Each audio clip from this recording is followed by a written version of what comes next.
Fuels and Hydrocarbons Part 4, Alkenes. In our previous lessons, we have been looking at linear alkanes, cycloalkanes, and branched alkanes. In all of these molecules, each carbon has exactly 4 bonds, and every bond is a single bond. But carbon atoms can form double bonds as well as single bonds, like this.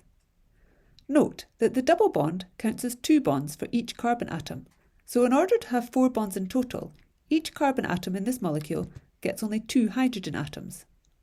This molecule is called ethene, and it is the first in another homologous series, the alkenes.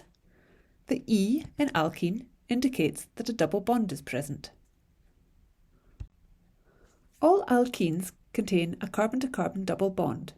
Because of the double bond, alkenes are said to be unsaturated.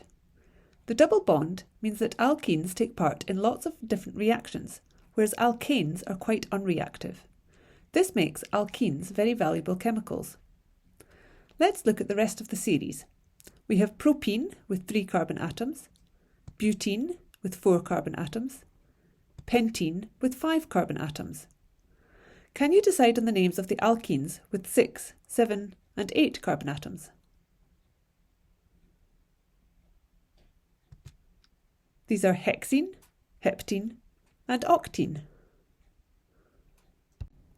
However, it's a little bit more complicated than that because double bonds can appear in different places. Here's butene. The double bond can either be here between the 2 carbons at the end of the chain, or it can be here between the middle 2 carbons in the chain. If we put it here at the end of the molecule, it's actually just a mirror image of the first, so we can ignore this one. How do we distinguish between these 2 molecules? In a similar way to naming branched alkanes, we name alkenes by the position of the double bond in the carbon chain. So let's number our carbon atoms. 1, 2, 3, 4. Because the double bond appears between carbon atoms 1 and 2, we choose the lower number, 1, and call this molecule but1-ene. For the next molecule, our double bond appears between the carbon atoms labelled 2 and 3. We choose the lower number, 2, and call this molecule but2-ene. These 2 molecules are isomers of each other. An isomer is a molecule with the same chemical formula, but a different structure. But1-ene and but2-ene have the same chemical formula, C4H8, but different structures, so they are isomers of each other. They are also an isomer of cyclobutane, which has the formula C4H8 as well. To write the shortened structural formula of alkenes, follow the same procedure as for alkanes. Split the longest carbon chain up into sections and write the formula for each section.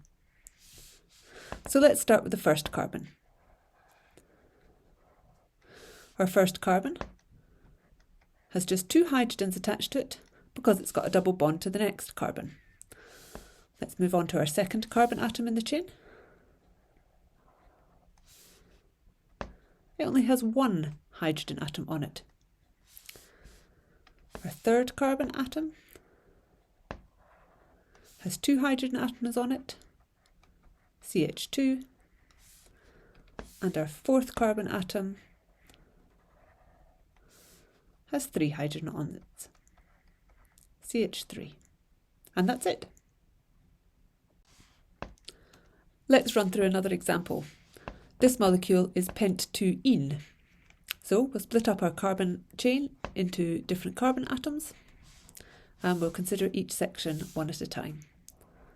So in this case we're starting with CH3. Now let's look at the second carbon in the chain. That's just got 1 hydrogen on it, so CH.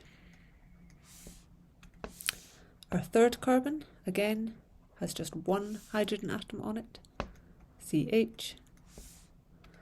Our fourth carbon atom in the chain has 2 hydrogen atoms on it, that's CH2. And finally, our last carbon atom in the chain has 3 hydrogen atoms on it, CH3.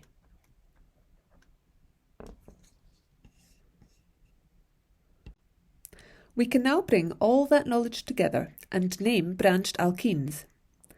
The first thing we need to do is find the longest chain that contains the double bond. That's this one. Let's number this chain, making sure to give the lowest number possible to the double bond.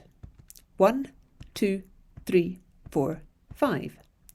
The double bond lies between carbon atoms 2 and 3, so this chain is pent-2-ene. Next, let's identify the branches. We have one branch on this molecule and it's got one carbon atom, so it's a methyl group.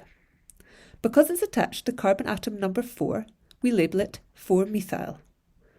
Now we are ready to name our molecule. 4-methyl pent-2-ene.